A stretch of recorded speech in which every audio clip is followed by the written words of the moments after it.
Hello friends, பொன்வண்டு சேனல்லேருந்து இன்றைக்கி நம்ம பண்ண போகிற டிஷ் ஹல்திகா சப்ஜி. இது நார்த் இந்தியாவில் ரொம்ப ஃபேமஸான சப்ஜி. பர்டிகுலராக ராஜஸ்தானில் ரொம்ப விரும்பி சாப்பிடுவாங்க இது. இது வந்து பச்சை மஞ்சள் கிழங்குல நம்ம பண்ண போகிறோம். பச்சை மஞ்சள் கிழங்கை முதல்ல நல்லா வாஷ் பண்ணிவிட்டு இந்த மாதிரி மேலே இருக்கிற தோலெல்லாம் நல்லா சீவிக்கணும். பூண்டு கொஞ்சம் தோல் உரித்து எடுத்து வச்சுக்கணும். அதுக்கப்புறமா பச்சை மஞ்சளை இந்த மாதிரி கொஞ்சம் கொஞ்சமாக துருவி வச்சுக்கணும்.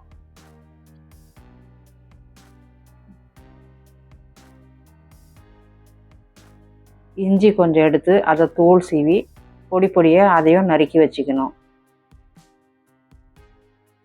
இப்போ தட்டில் துருவின மஞ்சள் இருக்குது, துருவின இஞ்சி, பொடி பொடியாக கட் பண்ண பூண்டு, காரத்துக்கு தேவையான பச்சை மிளகா பொடி பொடியாக நறுக்கி வச்சுருக்கோம்.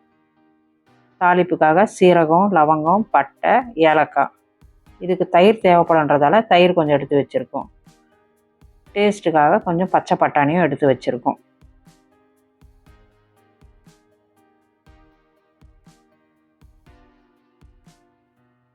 ஒரு கடாய் எடுத்துக்கிட்டு அதில் ஒரு கப் நெய் ஊற்றணும்.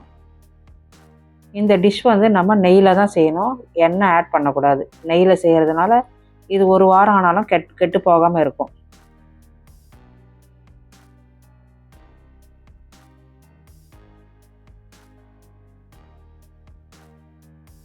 நெய் சூடானதுக்கப்புறமா சீரகம், பட்டை, லவங்கம், ஏலக்காய் தாளிப்பு போட்டுக்கணும்.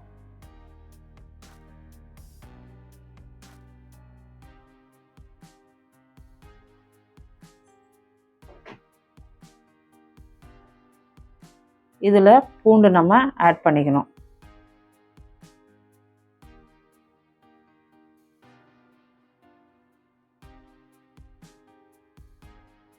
பூண்டு நல்லா பொன்னிறமாக வதங்குற வரைக்கும் அதை வதக்கணும். மஞ்சள்னாலே ஆன்டிபயோட்டிக்ன்றதால இது உடம்புக்கு ரொம்ப நல்லது.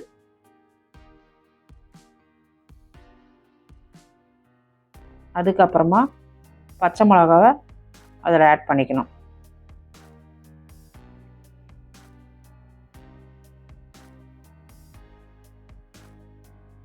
இந்த மஞ்சள் கிழங்கு வந்துட்டு நம்மளுக்கு வந்து வின்டர் சீசனில் சாப்பிட்றதுனால கை கால் வலியெல்லாம் கொஞ்சம் இருக்காமல் இருக்கும், உடம்புக்கு உஷ்ணத்தை கொடுக்குன்றதால இதை வின்டர் சீசனில் சேர்த்துப்பாங்க.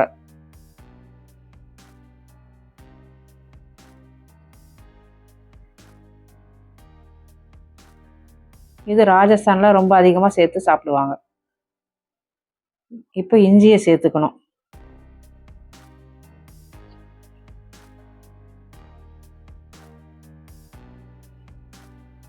இது மூணும் நல்லா வதங்கினதுக்கு அப்புறமா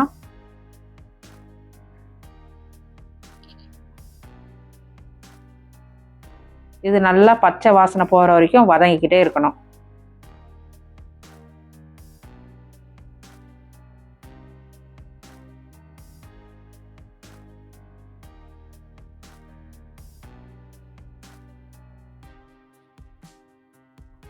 வதங்கினதுக்கு அப்புறமா இது கூட நம்ம தக்காளியை ஆட் பண்ணிக்கணும்.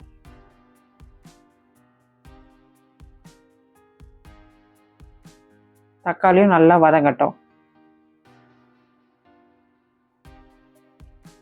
இது நம்ம ரொட்டி கூட சாப்பிடும்போது ரொம்ப நல்லா இருக்கும். சளி, இருமல் வின்டர் சீசனில் நம்மளை வந்து வராமல் இது பாதுகாக்கும்.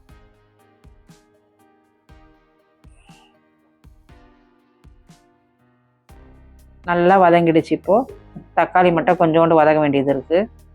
இப்போது அது கூட நம்ம மஞ்சளை சேர்த்துக்கிறோம். துருவின மஞ்சளை அதோடு சேர்த்து வதக்கணும்.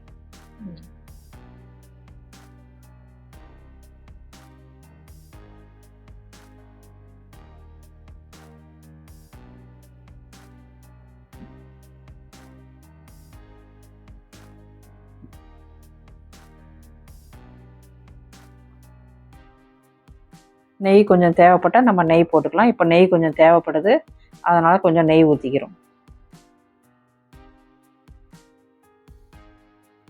நல்லா அதை வதக்கிக்கிட்டே இருக்கணும்.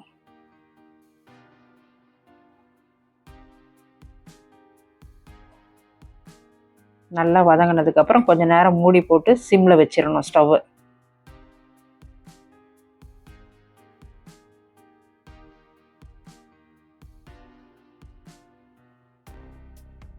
ஒரு 5 மினிட்ஸ் கழித்து மறுபடியும் மூடியை திறந்து மறுபடியும் வதக்கி விடணும்.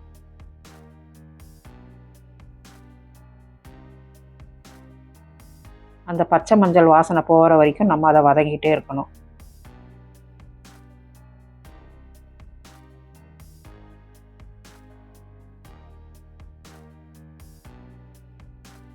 மறுபடியும் மூடி போட்டு கொஞ்ச நேரம் கழித்து அதை வதக்கணும்.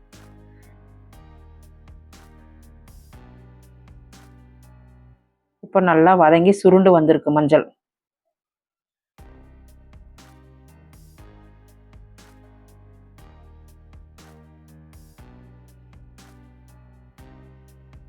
இது கூட இப்போ நம்ம காஷ்மீரி மிளகாத்தூள் கொஞ்சோண்டு சேர்த்துக்கிறோம்.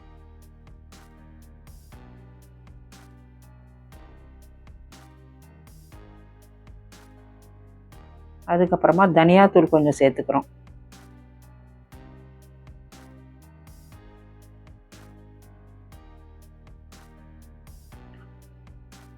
நீங்கள் தேவைக்கேற்ற மாதிரி பார்த்து சேர்த்துக்கோங்க. வதக்கிக்கிட்டே இருங்க. அந்த மிளகாய்த்தூளும் தனியாத்தூளும் அதோட நல்லா கலந்து வர்ற மாதிரி நம்ம சேர்த்து வதக்கணும். இப்போது தயிர் அதில் ஊற்றணும்.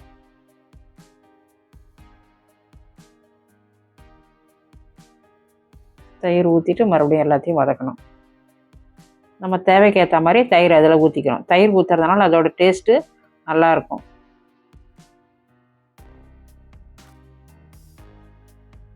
தயிரும் அதோட நல்லா சேர்த்து நல்லா வதக்கணும்.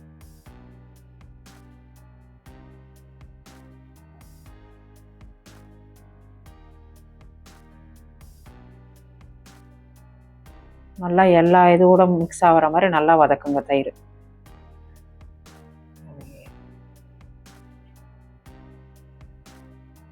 பச்சை பட்டாணி அதில் கொஞ்சம் ஆட் பண்ணிக்கிறோம்.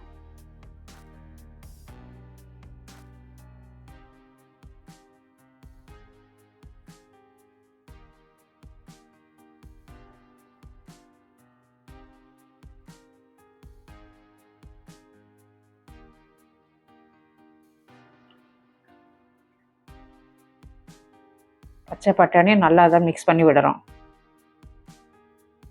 இப்போ கொஞ்சம் தண்ணி ஊற்றிக்கிறோம். அந்த பட்டாணி கொஞ்சம் வேகணும், அந்த பச்சை மஞ்சள் வாசனைலாம் கொஞ்சம் போகணுன்றதுக்காக தண்ணி கொஞ்சோண்டு ஆட் பண்ணிக்கிறோம்.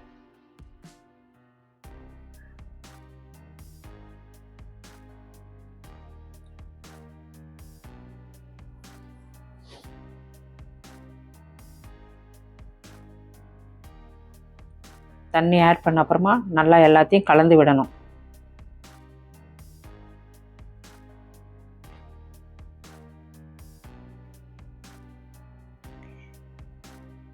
இப்போ இது கூட நம்ம முந்திரி பருப்பு கொஞ்சம் சேர்த்துக்கலாம். இது ஆப்ஷனல் தான், உங்களுக்கு தேவைன்னா நீங்கள் சேர்த்துக்கலாம், இல்லைன்னா ஸ்கிப் பண்ணிடலாம். முந்திரி சேர்க்கும்போது அதோட டேஸ்ட் இன்னும் கொஞ்சம் நல்லாயிருக்கும். இது ரொட்டிக்கு அவ்வளோ அருமையான சப்ஜி, அவ்வளோ அருமையான டிஷ் இது. நீங்களும் ஒரு வாட்டி செய்து சாப்பிட்டு பாருங்கள். இது கை கால் வலிக்கெல்லாம் ரொம்ப நல்லதாக இருக்கும். முந்திரி போட்டோன்னே நல்லா கலந்து விடணும் அதை. இப்போது இது அப்படியே சிம்மில் இருக்கட்டும். நம்ம இப்போ ரொட்டி செய்கிறத பார்க்கலாம். தேவையான அளவு மாவு எடுத்துக்கிட்டு அதோட சால்ட் கொஞ்சம் ஆட் பண்ணி தண்ணி ஊற்றி கொஞ்சம் பிசைஞ்சிக்கலாம்.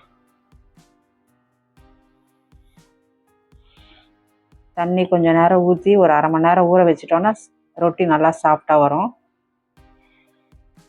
இப்போது இதில் நெய் நல்லா பிரிஞ்சு வந்திருக்கு. நல்லா ஒரு வாட்டி கலந்து விட்டுடலாம்.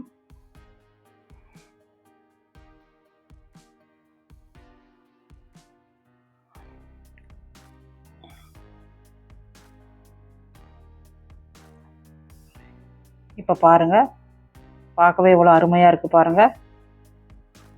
இப்போ கடைசியாக ஒரு வாட்டி கலந்து விட்டுட்டு கொஞ்சம் மூடி போட்டு வச்சோன்னா அந்த நெய்யெல்லாம் பிரிஞ்சு வரும்.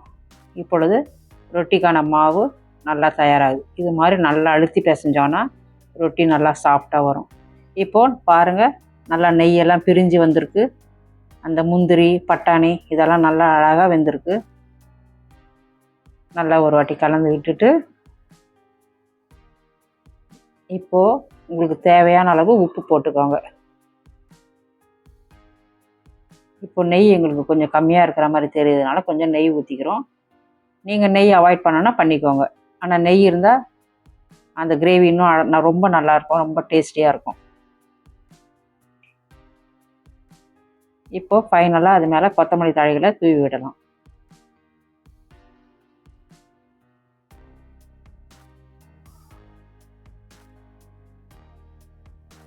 இப்போ ஒரு வாட்டி எல்லாத்தையும் கலந்து விட்டுறலாம். இப்போ ரொட்டிக்கான கிரேவி ரெடி ஆகிடுச்சு. இதுதான் ஹல்தி கா சப்ஜி, பச்சை மஞ்சள் கிழங்கு கிரேவி. இப்போ ரொட்டி செய்கிறோம். இரும்பு தவா எடுத்து அடுப்பில் வச்சுருக்கோம். மாவை உருட்டி அது மேலே சுக்கா ரொட்டி போட்டிருக்கோம். இப்போது இது வந்து சுக்கா ரொட்டி. நம்ம வந்து இது மேலே நெய் தடவி சாப்பிட்டா நல்லாயிருக்கும், சாஃப்டாகவும் இருக்கும். முதல் பக்கம் போட்ட அப்புறமா கொஞ்சம் வெந்ததுக்கப்புறமா அந்த ரொட்டியை திருப்பி போடணும். மறுபடியும் முதல் பக்கம் போட்ட பக்கத்தை எடுத்து மேலே ஒரு ரொட்டி வச்சோ இல்லை ஈர துணி வச்சோன்னா இந்த மாதிரி பூரி மாதிரி உப்பி வரும். இது ரொம்ப சாஃப்டாக இருக்கும் இந்த ரொட்டி. அப்படியேவும் சாப்பிடலாம், நெய் கொஞ்சம் தடவி சாப்பிட்டோன்னா நல்லா சாஃப்டாக இருக்கும், டேஸ்ட்டாகவும் இருக்கும். குழந்தைங்களும் விரும்பி சாப்பிடுவாங்க. இந்த மாதிரி அது மேலே கொஞ்சம் நெய் தடவிக்கிட்டோன்னா குழந்தைங்களுக்கு அந்த நெய் வாசனையும் பிடிக்கும், சாஃப்டாகவும் இருக்கும். இப்படித்தான் நார்த் இந்தியாவிலலாம் ரொட்டி செய்வாங்க.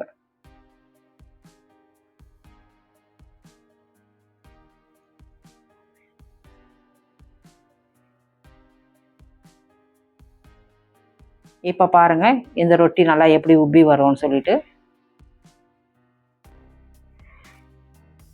நல்லா பூரி மாதிரி உப்பி வரும்.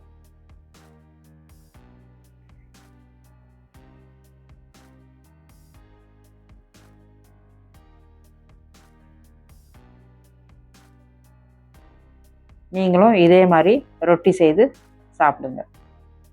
இது உடம்புக்கு ஹெல்த்தியாகவும் இருக்கும். பாருங்கள், பச்சை மஞ்சள் கிழங்கு கிரேவி ரொட்டி.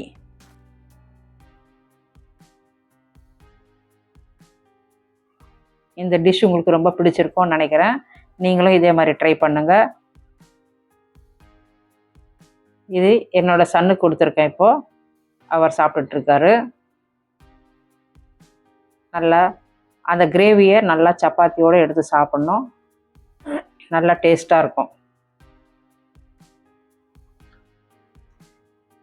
இந்த சேனலை மறக்காமல் சப்ஸ்கிரைப் பண்ணுங்கள், பொன்வண்டு சேனல். தேங்க்ஸ் ஃபார் வாட்சிங்.